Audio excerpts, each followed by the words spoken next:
Anamwangalia, choma ujauzito unapasuka. Lastborn anashtuka, anavuta tumbo la pili. Mama, unafanya nini? Na kuonesha kuwa wanawake wako sio wa kweli kama unavyofikiria. Gonga hodi mara 3. Mama, usifunue.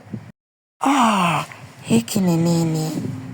Wewe na wewe, tokeni nje ya nyumba yangu sasa hivi. Lazima nitakuwa naota. Haki ya Mungu, nina mimba kweli. Najua kuwa nyewe wawili mna mimba kweli, lakini mwanangu hahitaji wake wawili. Nitaamua nani kati yenu atabaki na mwanangu. Mama, niache nimchague wa kubaki naye mimi mwenyewe.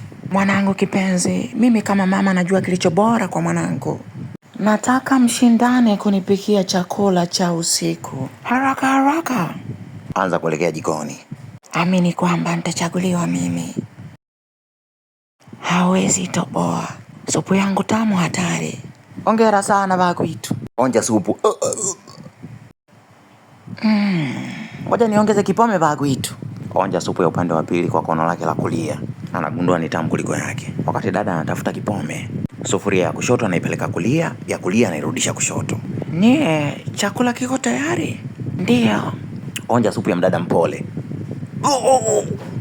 Inakinyaisha. Umepikia maji ya kwenye dimbwi? Jaribu ya kwangu. Bi mkubwa anafanya nini iki? Anaonja supu ya upande wa pili kwa kono lake la kushoto. Sio mbaya. Tukutane sebuleni baada ya dakika 3.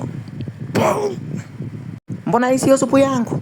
Nilikuonya, mimi siwezi kushindwa. Nimeshafanya maamuzi. Sitaki kuiona pua yako kwenye nyumba yangu tena. Lakini ana mimba yangu. Aliyebaki ana mimba pia. Hiyo mimba ni yangu. Tulia. Siwezi kutulia, nikitulia naweza nikampoteza mwanangu. Mtoto wako kivipi? Nilikuwa naingia chumbani kwake kwa kujificha. Hiyo mimba aliyobeba ni ya kwangu. Wewe pamoja na huyo mwanamke wako tokeni ndani ya nyumba yangu sasa hivi. Inabidi nibaki na wewe, sina jinsi. Usiwe na mashaka, tutakubadilisha. Utakuwa mwanamke mnyenyekevu zaidi duniani. Hapana mama, hakuna kitu chochote tutakachokibadilisha kutoka kwa huyu mwanamke. Nilikwambia mimi ndo mtoa maamuzi yote humu ndani. Kuanzia leo tunaondoka. Unasemaje? Ndakuondoa kwenye urithi? Utapoteza kila kitu. Sijali kuhusu mali zako. Ninachotaka ni kuwa na mtu ninayempenda. Na mimi nakupenda pia Moisa. Mwanangu, usiondoke. Mimi ni mama yako. Achana na mimi, atuganile, twende. Lastborn anaondoka. Bi mkubwa haamini anachokiona.